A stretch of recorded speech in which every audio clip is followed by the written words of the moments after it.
This is a birth chart reading for an online acquaintance with the aim of providing some astrological insight and providing me with some practice.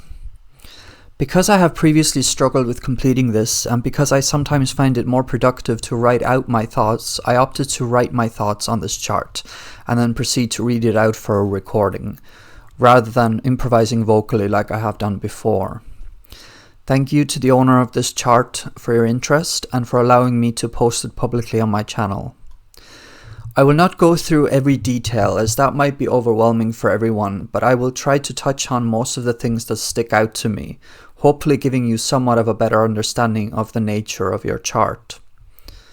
You were born on May 2nd, 1984 at 12:10 p.m. in London, putting your sun in Taurus. In fact, Taurus is an important sign for you as you also have your moon and Venus there.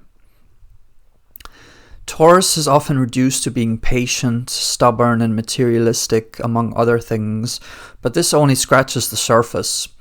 Taurus as an archetype is about the natural world, stability, and maintenance, which can express itself in people's psychology in various ways. Where Aries as the first sign of the zodiac is about initiation and forthright action, Taurus speaks of grounding, crafting, and stillness. This can be expressed in some Taurus people as a kind of stubbornness or a resistance to change or busyness, but on a deeper level it has to do with letting things flow and flowing with the natural cycles of life. I know from experience with Taurus Sun people that many of them are instinctively connected to nature, embracing the natural world and leaning into the present moment in a kind of warm, grounded way. It's about being and feeling secure, and as a result, many Taurus people can be quite possessive about the people, things, and concepts that they care about. Another layer to this is that your Sun in Taurus is in what is called a trine with Jupiter. Sun in Taurus, trine Jupiter in Capricorn.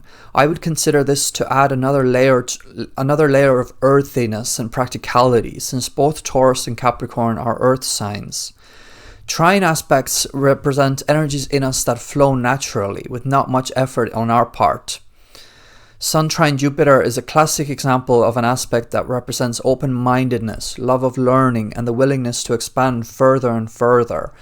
Jupiter represents growth, expansion, adventure, and higher learning. In fact, your Sun trine Jupiter aspect is very significant as it is an exact aspect by degree. I would consider this to be an indicator that you are always very naturally inclined to look beyond what's here, beyond what's obvious, and always willing to keep learning and expanding in an optimistic, forward-looking way. What's kind of nice is that even though you may strongly have these expansive, forward-looking tendencies, you're probably not as likely as some to go overboard with this and lose control with it, as not only do you have a strong Taurus signature, which adds some stability, your Sun is opposite Saturn. Saturn provides balance to Jupiter and its more grandiose ways, as Saturn provides structure, groundedness, and practicality. Your Moon, which is also in Taurus, is opposite Mars, which can in some people represent a kind of emotional restlessness. Our Moon represents our strongly held emotional imprints, and Mars wants action and assertion. That being said, your Mars is in Scorpio, which is a very tough-minded position. Mars in Scorpio has tremendous stamina, and your practical and grounded Taurian nature also adds to this. Let's talk about Mercury. So your Mercury is in Aries, which I also happen to have in my chart. In fact, I also have my Venus in Taurus like you, and I also have the Sun-Jupiter trine, which I spoke about before.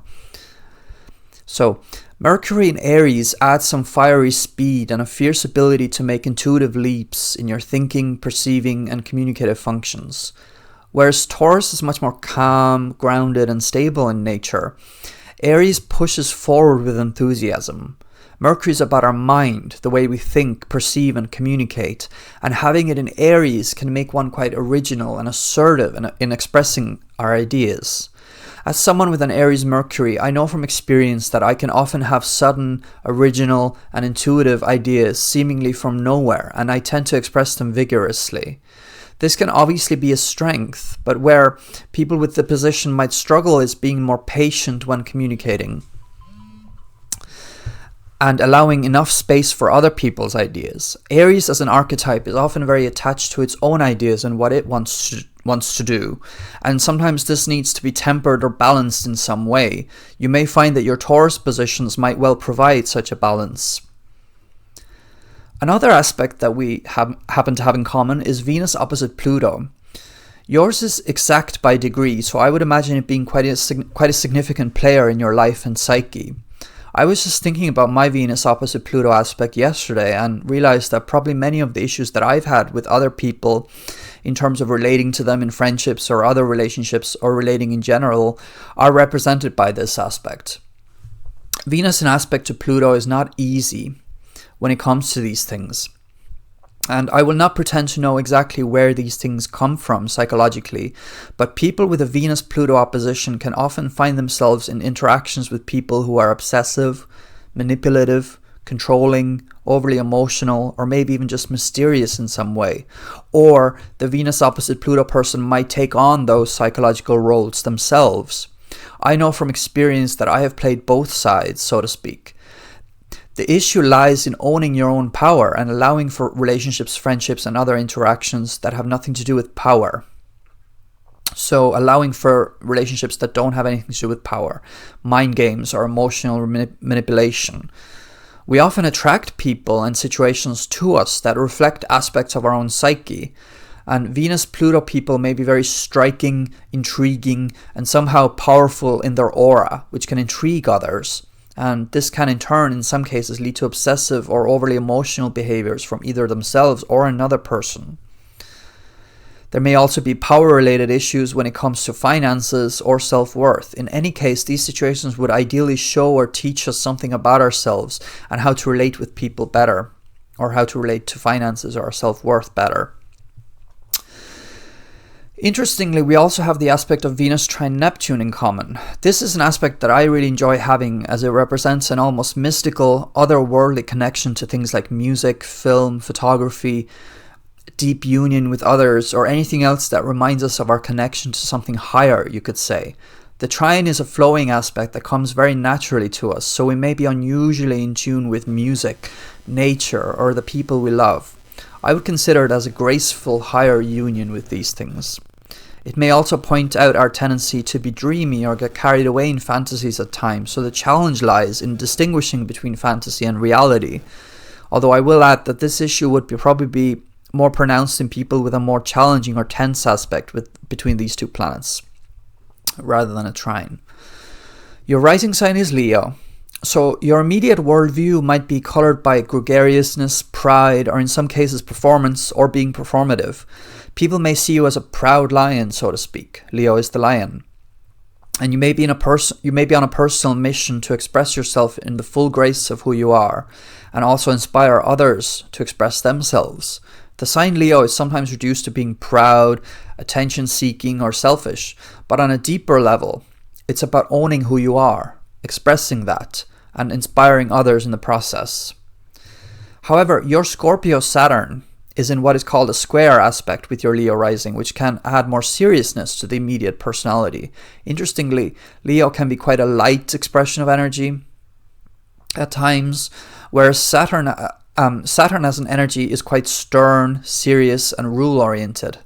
This square might be challenging at times, but when you can tap into these Leo qualities that I have described and add just a tad of Saturnian structure and seriousness to it, it doesn't have to be overwhelmingly challenging. You might just come across as quite serious, despite your Leo rising being gregarious, expressive, and dramatic by nature. Leo is also the supporter. As a Leo rising, you instinctively know how to appreciate others and expect others to appreciate you too and give you credit where it's due. Your Leo rising is also trine Uranus, which is the planet that represents intuitive insights that can push the collective forward. This can influence you to be seen as a highly original person with unusual ideas that inspire people to see things differently. There is a lot more that I could say, but to finish off, I would just like to touch on the asteroid Chiron, which in your case is in Gemini.